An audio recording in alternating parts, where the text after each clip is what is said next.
देख रहे हैं इन डार्क राजकुमार के साथ। तो चलिए बढ़ते हैं आज की कहानी की ओर। दोस्तों, भूत पिशाच के किस्से और कहानी भारत में ही नहीं है बल्कि दुनिया भर में प्रसिद्ध हैं। हमने आपको कई बार भारत के अलग अलग इलाकों के बारे में बताया जहां पर भूत पिशाच के किस्से और कहानियां होना एक आम बात है। लेकिन क्या आपने कभी अमेरिका के किसी डरावने किस्से के बारे में सुना है? अगर नहीं सुना तो आज हम अमेरिका के एक नागरिक के साथ हुई सच्ची कहानी के बारे में बात करेंगे जो भारत के ही रहने वाले थे, लेकिन कुछ ही समय पहले इन्होंने अमेरिका की नागरिकता ली थी और वो एक बिजनेसमैन है। इनका नाम है विजेंद्र शर्मा। तो हम आगे की कहानी विजेंद्र जी के नजरिए से देखते हैं। दोस्तों, मैंने भारत में ऐसे कई सारे भूतिया इलाकों के बारे में सुना था और मुझे तो बस यही लगता था कि ये सब कहने की चीजें होती हैं। वास्तविकता के साथ इन चीजों का कोई संबंध नहीं होता, पर जब सच्चाई से पर्दा उठा तो मेरी जान हलक में आ गई थी। ये तब की बात है जब मैं अमेरिका के मशहूर और डरावने हाईवे 666 से गुजर रहा था। मैं अपनी गाड़ी में सवार था। मुझे इस हाईवे की सबसे अजीब बात ये लग रही थी कि यहाँ दूर दूर तक मुझे कोई मकान दिखाई नहीं दे रहा था। बहुत ही सुनसान सी जगह थी जहाँ पर एक मामूली इंसान का डर जाना कोई बड़ी बात नहीं थी। मगर मैं बड़े आराम के साथ गाड़ी चला रहा था और गाड़ी के अंदर गाने चल रहे थे। अभी मैं गाड़ी चला ही रहा था कि बीच में ही मुझे ऐसा लगा जैसे कि गाड़ी के म्यूजिक सिस्टम के अंदर कुछ गड़बड़ हो गई है और चलती गाड़ी के अंदर अचानक ही गाने बजने के बजाय कुछ अजीब सी आवाज़ें आने लगी। ऐसा लग रहा था जैसे कि वो आवाज़ गाने का एक पार्ट बन गई हो। लेकिन मैंने पहले भी ऐसे कई गाने सुने थे, उनमें इस तरह की कोई भी आवाज़ सुनाई नहीं देती थी। इससे पहले कि मैं कुछ समझ पाता तो मैंने देखा कि अब गाड़ी की हेडलाइट की रोशनी अपने आप ही ऊपर नीचे हो रही थी और फिर ना जाने ऐसा क्या हुआ कि गाड़ी के एक्सीलेटर पर पैर दबाने के बावजूद भी मेरी गाड़ी एक इंच भी आगे नहीं बढ़ पाई और एक जगह पर जाकर खड़ी हो गई। मैं गाड़ी से नीचे उतरा और जैसे मैंने पीछे की ओर देखा तो मैंने पाया कि वहाँ पर एक लाइन थी। दरअसल वो लाइन किसी के खून से बनी हुई थी और वो सड़क के लंबे रास्ते से यहाँ तक पहुँच गई थी। मैं समझ गया था कि पक्का कुछ तो हुआ था। फिर मैं जैसे ही गाड़ी से नीचे की तरफ पलटा तो मेरा पूरा शरीर ठंडा पड़ गया। दरअसल मैंने देखा कि वहाँ की हल्की सी स्ट्रीट लाइट की रोशनी में मुझे कोई बच्चा गाड़ी के नीचे लटका हुआ नजर आ रहा था। उस मासूम से बच्चे के मांस के टुकड़े अलग अलग हो गए थे। उसका हल्का सा शव गाड़ी से लटका हुआ था। बाकी की उसकी बॉडी के पार्ट टूटे फूटे थे। लेकिन एक बात मुझे अभी भी समझ में नहीं आ रही थी कि आखिर ये बच्चा मेरी गाड़ी के नीचे आया कैसे, और अगर यहाँ पर किसी पुलिस वाले ने मुझे देख लिया तो मेरी हवा टाइट हो जाएगी, क्योंकि अमेरिका के कानून बहुत ही कठिन होते हैं। ऐसे में मुझे उम्र कैद की भी सज़ा हो सकती थी। बाद में मैं जब दोबारा से उसी तरह नीचे पलटते हुए देखा तो इस बार तो मेरा दिल दहली गया। दरअसल मैंने देखा कि अब उस लड़के ने अपनी आंखें खोली हुई थी और वो अपने चेहरे से मुझे एक अजीब सी मुस्कान दे रहा था, जैसे वो मुझे कोई इशारा कर रहा हो। मैं 2 कदम पीछे हट गया और उसके बाद मैंने देखा कि मेरी गाड़ी एकदम से हिलने लगी और वो लड़का जिसके हाथ पैर टूटे फूटे थे और उसका पूरा शरीर जख्मी हालत में था, वो मेरी ही ओर देख रहा था। उसके हाथों के नाखून बहुत ही लंबे लंबे थे और उसके दांत मानो मुझे फाड़ कर रख देने वाले थे। वो मेरी ओर बढ़ा और उसने एक झटके में ही अपने लंबे लंबे नाखून मेरे पेट में धंसाने शुरू कर दिए और मैं जोर से चिल्लाने लगा। पर जैसे मैं चिल्लाया तो मैंने देखा कि मैं अभी गाड़ी में ही था और गाड़ी को मैंने रोड के बगल में रोका हुआ था और ये वही रास्ता था जहाँ पर मुझे ये बहुत ही भयानक सा सपना आया था। दोस्तों, फिर मुझे याद आया कि थोड़ी देर पहले मेरी गाड़ी का इंजन ऑयल कम होने की वजह से काफ़ी ज़्यादा गर्म हो गया था, जिसकी वजह से मैंने अपनी गाड़ी को बगल में रोक दिया था और मैं गाड़ी के इंजन के ठंडा होने का वेट कर रहा था। इस भयानक सपने ने मुझे इस रास्ते की एक खौफनाक झलक दिखला दी थी। इस भयानक सपने के चलते मेरा पूरा बदन पसीने से लथपथ हो गया था और मेरी भी हालत ख़राब हो गई थी। फिर उसके बाद मैंने सोचा कि मुझे यहाँ से जल्दी से निकलना चाहिए। मेरी गाड़ी के अंदर वहीं के परम पूज्य भगवान की मूर्ति टंगी हुई थी, पर ना जाने क्यों मुझे इस सड़क पर अब अकेलापन महसूस हो रहा था और साथ ही यहाँ आसपास में मुझे कोई भी गाड़ी गुजरती हुई नजर नहीं आ रही थी। फिर बाद में मुझे लगा कि अब मुझे यहाँ से निकलना चाहिए और फिर मैंने अपनी गाड़ी को स्टार्ट किया और उस सुनसान पड़ी डरावनी सड़क पर अपनी गाड़ी को भगाने लगा। पर वो कहते हैं ना, कभी कभी सपने हकीकत बयां कर देते हैं और इस हकीकत के जाल में फंसकर हमें काफ़ी पछतावा भी होता है। मेरी गाड़ी अभी सड़क के ऊपर सरपट भागी रही थी कि तभी मुझे सामने कुछ दिखा। वो एक रोशनी थी और उस रोशनी की चमक इतनी ज़्यादा थी कि जैसे जैसे मेरी गाड़ी उसके पास जा रही थी तो वैसे वैसे मेरी आंखों में दर्द होने लगा था। और अब मैं अपनी गाड़ी को रोकने की कोशिश कर रहा था, लेकिन मेरी गाड़ी रुकने का नाम ही नहीं ले रही थी। बस गाड़ी स्पीड में उस रोशनी के बगल से एकदम से गुजर गई और तभी मुझे गाड़ी के अंदर से जोर से किसी चीज़ के टूटने की आवाज़ सुनाई दी। आवाज़ को सुनकर मैंने फिर से ब्रेक को एक दो बार दबाने की कोशिश की, लेकिन गाड़ी का ब्रेक काम ही नहीं कर रहा था। लगभग 1 से 1.5 मिनट तक गाड़ी यूं ही कंट्रोल से बाहर रही। फिर उसके बाद गाड़ी ने अपना कंट्रोल और संतुलन खुद पे खुद फिर से बना लिया। मुझे तो समझ में नहीं आया कि इन 2 मिनट के अंदर मेरी ज़िंदगी किन हालातों से गुजर गई। जैसे ही गाड़ी फिर से मेरे काबू में आई तो इस बार मैंने गाड़ी को वहीं पर रोक दिया और तुरंत ही हाँफते हुए गाड़ी से नीचे उतर गया। कहने को तो वो एक इंटरनल रोड थी, लेकिन उस सड़क को देखकर मुझे भारत की उन सुनसान सड़कों की याद आ रही थी जिनके ऊपर से मैं अक्सर गुजरा करता था। यहाँ पर किसी आदमी के आने की भी कोई गुंजाइश नहीं थी। आजू बाजू में देखा तो मुझे वहाँ छोटे छोटे पेड़ पौधे नजर आते हैं जो उस अंधेरे में उस जगह को और भी ज़्यादा डरावना बना रहे थे। अब तक तो मुझे यही लग रहा था कि गाड़ी के अंदर कोई समस्या हुई थी जिस वजह से गाड़ी ने अपना कंट्रोल खो दिया था, मगर जैसे मैंने बोनट को खोल कर देखा तो वहाँ ऐसी कोई समस्या ही नहीं थी जिसकी वजह से गाड़ी काबू से बाहर हो जाए। बाद में जो दृश्य मैंने देखा वो सच में मेरा दिल दहला देने वाला था। तभी मैंने देखा कि उस पीछे की तरफ बनी सड़क के ऊपर खून की एक लाइन बनी हुई थी और वो मेरी गाड़ी के नीचे तक आ रही थी। अब मेरी हिम्मत नहीं थी कि मैं गाड़ी के नीचे झांक कर देखूं, क्योंकि जैसा मैंने अपने उस बुरे सपने में देखा था मेरे साथ बिल्कुल वैसा ही हो रहा था। एक बार के लिए तो मुझे ऐसा लगा कि मैं अभी भी उस बुरे सपने में हूँ। मेरा शरीर किसी बर्फ की तरह जमता जा रहा था।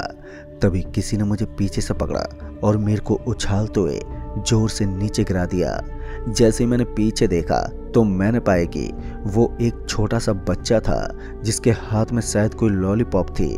पहले तो वो बच्चा मुझे काफ़ी नॉर्मल लग रहा था, लेकिन जैसे जैसे उसका वो लॉलीपॉप उसके मुंह के अंदर तक जाता तो उसका पूरा चेहरा एकदम से बदल जाता। वो किसी कच्चे कलवे की तरह लग रहा था।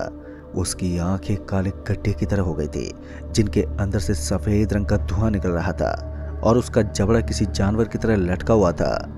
मैं डर के मारे सहम गया था। फिर किसी तरह मैं अपने आप को पीछे हटाने लगा और फिर उस भयानक और डरावनी सड़क पर अपने पैरों को घसीटते हुए तुरंत ही भागने लगा। लेकिन दोस्तों, ताज्जुब की बात तो ये थी कि वो बच्चा अभी भी उसी जगह पर खड़ा हुआ था और मैं बार बार पीछे की तरफ घूमकर देखता, लेकिन वो बच्चा मुझे वहीं पर खड़ा हुआ नजर आता। देखने से तो ऐसा लग रहा था कि उस लड़के को मुझसे कोई मतलब ही नहीं था। वो बस एक ही जगह पर स्थित खड़ा था और मैं उस सपाट पड़ी सड़क के ऊपर सरपट भागता जा रहा था। रोड नंबर 666 का वो भयानक सन्नाटा अभी भी उसी तरह उस सड़क के ऊपर मातम बिछाए हुए था। यूं ही भागते भागते मैं कब एक मोड़ के पास पहुंच गया मुझे तो पता ही नहीं चला।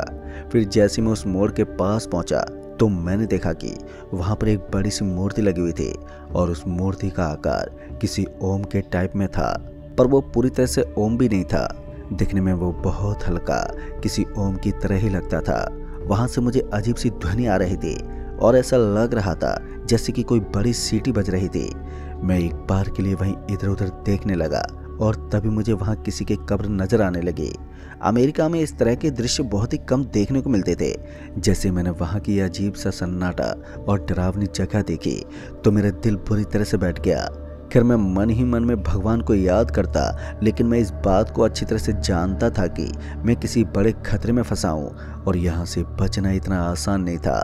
अभी मैं इधर उधर ही देख रहा था कि तभी मुझे पीछे से आवाज़ आई, दिस इज़ वेरी बैड। ये आवाज़ सुनने में ही बहुत ही भारी और डरावनी महसूस हो रही थी। जैसे मैं पीछे घूमा तो मैंने देखा कि ये वही लड़का था जो मेरी गाड़ी के सामने आकर खड़ा हो गया था। उसका हुलिया अब और भी ज़्यादा खौफनाक लग रहा था और उसके हाथ में अभी भी वही लॉलीपॉप था और वो मेरी तरफ देखकर एक छोटी सी मुस्कान दे रहा था। मैं फिर से वहाँ से भागना चाहता था, पर इस बार मैं जिस तरफ भी भागने की कोशिश करता तो वो लड़का मुझे उसी तरफ अपने सामने खड़ा हुआ नजर आता। फिर मैंने देखा कि वो ओम की तरह जो वहाँ पर मूर्ति बनी हुई थी उस तरफ मुझे कोई नजर नहीं आया। इसलिए मैंने उसी तरफ भागना ही सही समझा और मैं भागते उस मूर्ति के पास पहुंच गया। वहां पर जाकर मैंने जो दृश्य देखा वो सच में मेरी भी सोच से परे था। दरअसल मैंने देखा कि वहां पर एक आदमी मुझे बैठा हुआ नजर आ रहा था। उसने अपने पूरे बदन के ऊपर सफ़ेद कपड़े पहन रखे थे और उसने अपने सामने एक घेरा बनाया हुआ था। मैं उस घेरे से 2 कदम ही पीछे था, लेकिन शायद उस आदमी को महसूस हो गया था कि उसके बगल में कोई है, इसलिए झट से उसने अपनी आंखें खोली और मेरी तरफ देखते बोला, लेकिन उसकी भाषा मुझे बिल्कुल भी समझ में नहीं आ रही थी।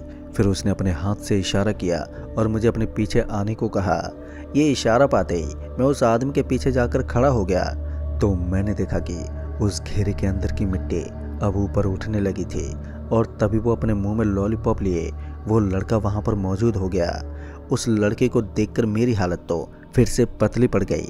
जैसे वो मुझे नजर आया तो मेरी सांसें ऊपर नीचे होने लगी, लेकिन तभी उस आदमी ने अपने हाथ से इशारा किया कि मुझे शांत रहना है। अब उस आदमी की थोड़ी बहुत बातें मेरी समझ में भी आ रही थी और साथ ही साथ मुझे ये लग रहा था कि यह आदमी शायद मेरी मदद कर रहा है। फिर उस आदमी ने कहा, उस लड़के के मुंह से उस लॉलीपॉप को छीन लो। अगर तुमने ऐसा किया तो तुम्हारी जान बच जाएगी, और अगर तुम ऐसा नहीं कर पाए तो वो बच्चा तुम्हें यहीं पर जिंदा गाड़ देगा। अब मेरे पास उस आदमी की बात मानने के अलावा दूसरा कोई रास्ता भी नहीं था। मैं किसी तरह अपने कदमों को पटकते हुए उस लड़के की तरफ बढ़ने लगा। उधर वो लड़का अपने ही लॉलीपॉप को खाने में व्यस्त था। उसने एक बार भी मेरी तरफ ध्यान नहीं दिया और यही मेरे पास सही मौका था। मैं उस लाल घेरे के अंदर पहुंच गया और जैसे मैं उस लाल घेरे के अंदर पहुंचा तो मैंने महसूस किया कि मेरे पूरे शरीर के अंदर आग सी जल गई थी और मैं आग की तरह तपने लगा था। पर जैसे जैसे मैं उस लड़के के करीब गया तो वैसे वैसे मेरा जिस्म पूरी तरह से कांपने लगा, लेकिन मैंने साहस जुटाया और उस लड़के के एकदम पास पहुंच गया।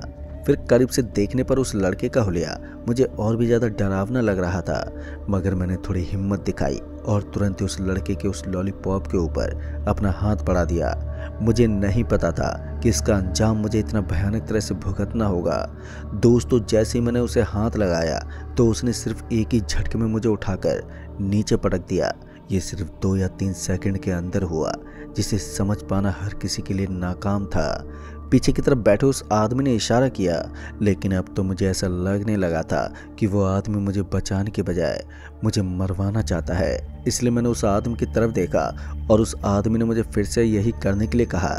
अब तक मेरी जान पूरी तरह से दांव पर लग चुकी थी और अगर अब मैं पीछे हट जाता तो भी मेरा मरना तय था। इसलिए मैंने भगवान का नाम लिया और एक ही झटके में उसके मुंह में रखा हुआ वो लॉलीपॉप एकदम से छीन लिया।